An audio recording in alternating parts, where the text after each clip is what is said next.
rights globally to ensure a life with dignity, equality, and freedom for all, to come to a more just and peaceful world. As a democratic country based on principles of rule of law and respect for dignity of everyone, the Republic of Moldova remains firmly committed to the effective protection and promotion of the human rights. I thank you. I thank you.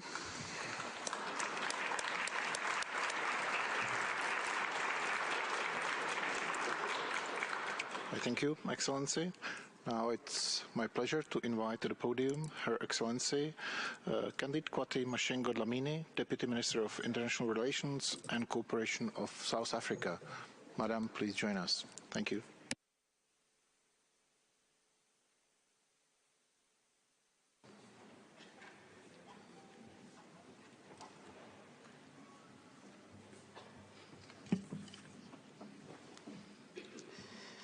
Mr. President, at the onset, let me express South Africans' condolences to the government and people of Turkey and Syria following the devastating earthquake that struck them a few weeks ago.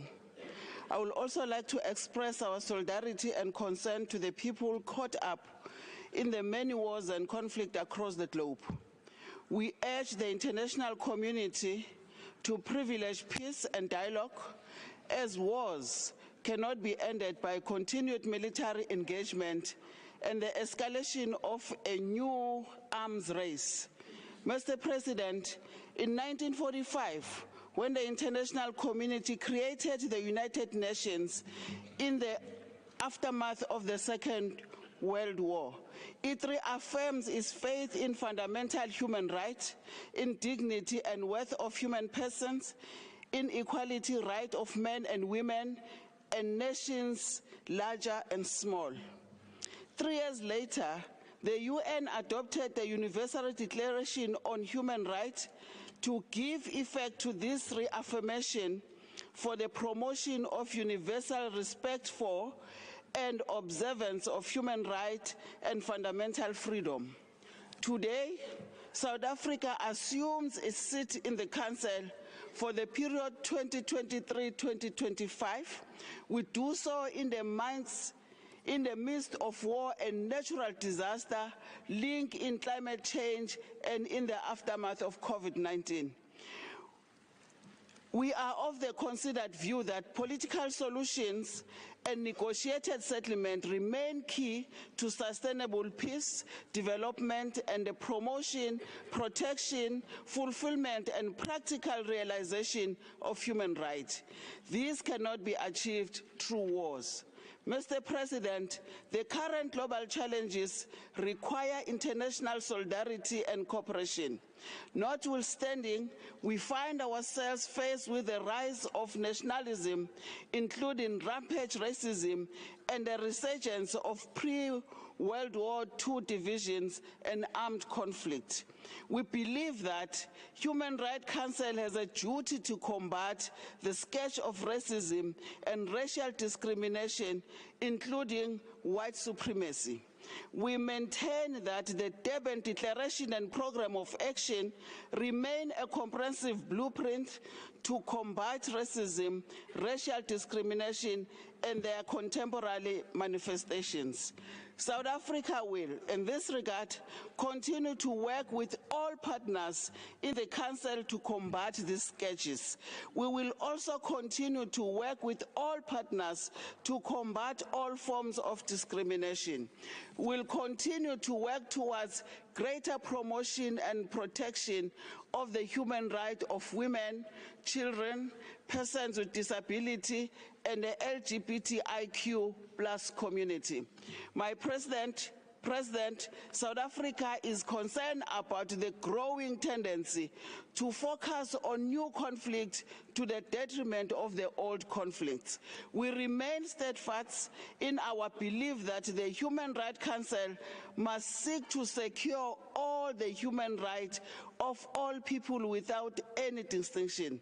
In this end, South Africa will continue to support the struggle of the Palestinians as they battle occupation and systematic apartheid, and the people of the Western Sahara who are also still living under occupation.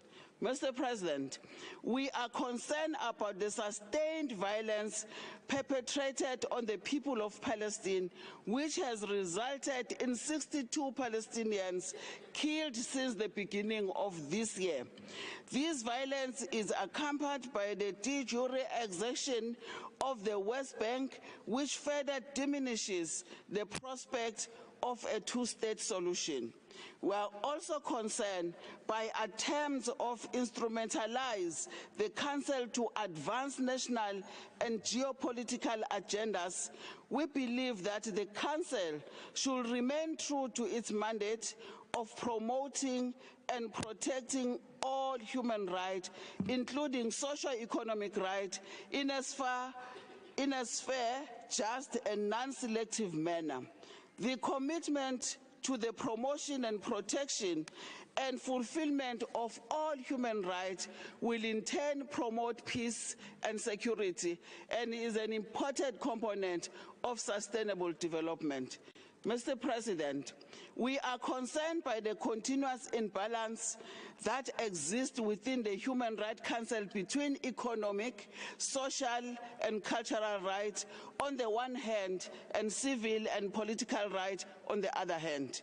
These rights are interdependent and indivisible, and as outlined in the Declaration of the Rights to Development, there is no hierarchy in relation to these rights. We therefore need to focus on all these rights equally and ensure that we allocate more resources towards fulfilling and realizing economic, social, and cultural rights.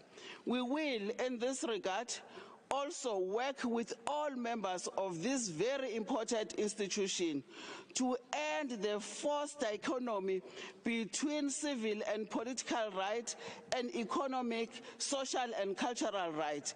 We want to see a council whose work is informed by principle of universality, indivisibility, interdependence, and interrelatedness of all human rights, and which must be given equal attention as so eloquently expressed in the Vienna Declaration and Program of Action, the 30th anniversary of which we celebrate this year.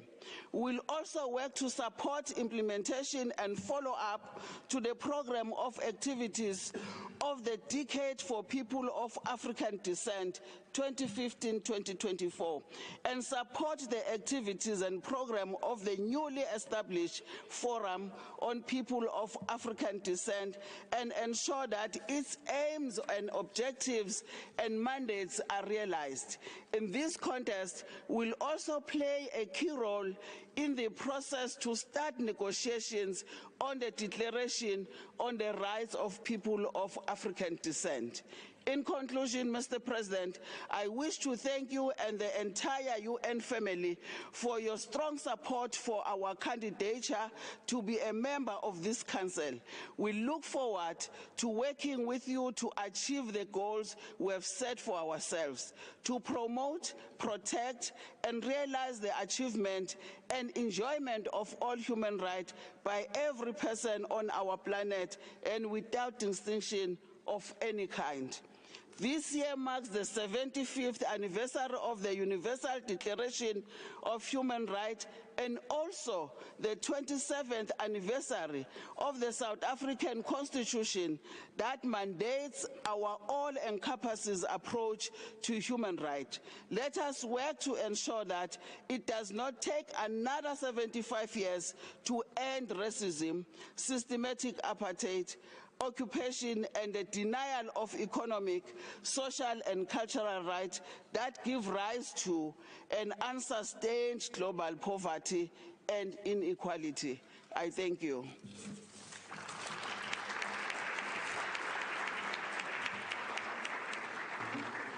I thank you, Excellency. Now we will listen to a video message delivered by Her Excellency Yil Otero,